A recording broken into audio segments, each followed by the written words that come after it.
درنو مسلمانانو ورونو، قرآن کریم یو انقلابي کتاب دی. کله چې نبی کریم صلی الله علیه وسلم باندې قرآن کریم را نازلېده، ټوله دنیا توره تیاره وه، په ټوله دنیا کې ظلم او بربریت و، خلکو ژوندی لوڼې ښخولې.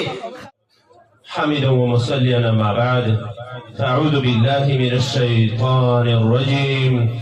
بسم الله الرحمن الرحيم.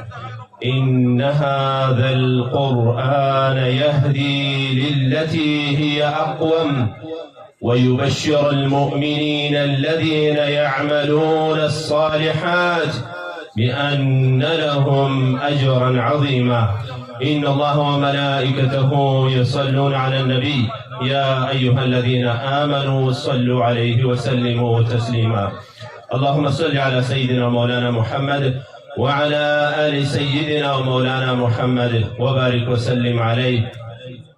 دي قدرمنو شيخ سيبانو او دي قدرمن خليفه سيب او په دې غونډه کې د راغلو علماء کرامو، عام قومي سپینګیرو او درنو شاګردانو د دې جامعې او د دې جامعې استادانو د ټولو په اجازه باندې د خوشحالۍ ځای دی چې نن په داسې یوه فضا کې موږ دې جلسې ته راټول شوي یو چې لله الحمد د اسلامي نظام تر چتر لاندې په امن و امان کې د خپلو ورونو سره د هغه غیرتمن قوم په منځ کې موږ غږیږو چې شل کلنه دوره یې د اسلام او د وطن په ننګ باندې قسمه قربانۍ او سرښندنې ترسره کړي دي.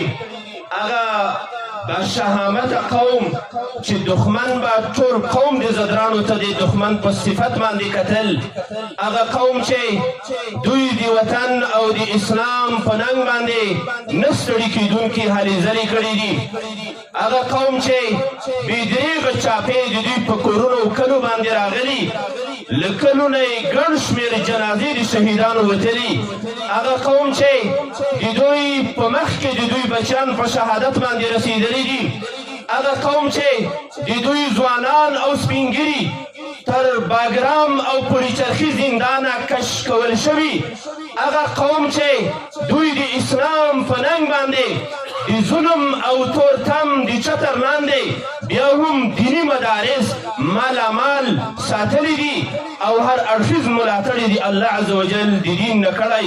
د دې قوم په منځ کې د قرآن عظیم شان په ویاړ باندې جلسه منعقده ده او د خپلو غیرتمنو ځوانانو او د دې زدرانو د قوم د شملورو سپینګیرو او د متدینو علماو سره موږ یو ځای شوي یو او دغه د قرآن عظیم شان خوشحالي په یو ځای باندې ویاړو. این سعادت به زوری بازو نیست، تا نبخشد خدای بخشنده. دا دی الله عز وجل عظیم کرم دی په موږ باندې.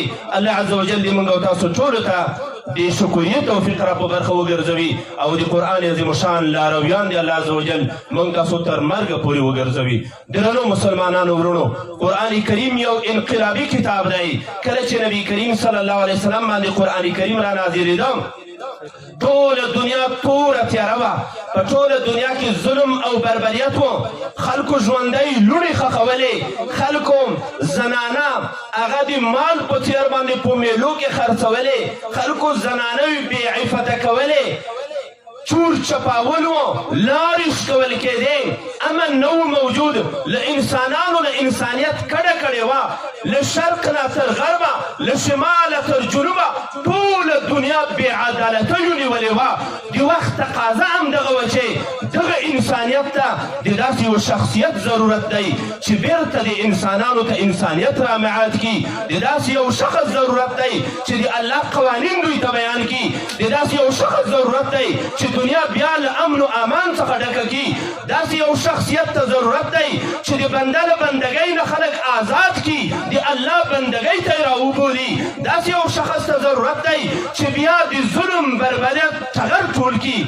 الله عز وجل رسول الله صلی الله علیه وسلم د ټول بشریت ته رهنما راولېږه او د قرآن کریم په څېر کتاب چې دا نن ګلالي ماشومان تاسو وینئ دلته په دې کرسیو کې ناست دي، او د دې قرآن عظیم الشان حافظان دي دغه قرآن کریم یې ورباندې را نازل وګرځاوه.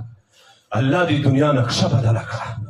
الله عز وجل خلکو ته امن نصیب کړه. الله عز وجل خلکو ته انسانیت ور وپېژانده. الله عز وجل خلکو ته د جنت لارې ور وښودې. الله عز وجل خلکو ته عدل او انصاف ور وپېژانده. الله عز وجل خلکو ته مینه، محبت، الفت او وحدت ور وپېژانده.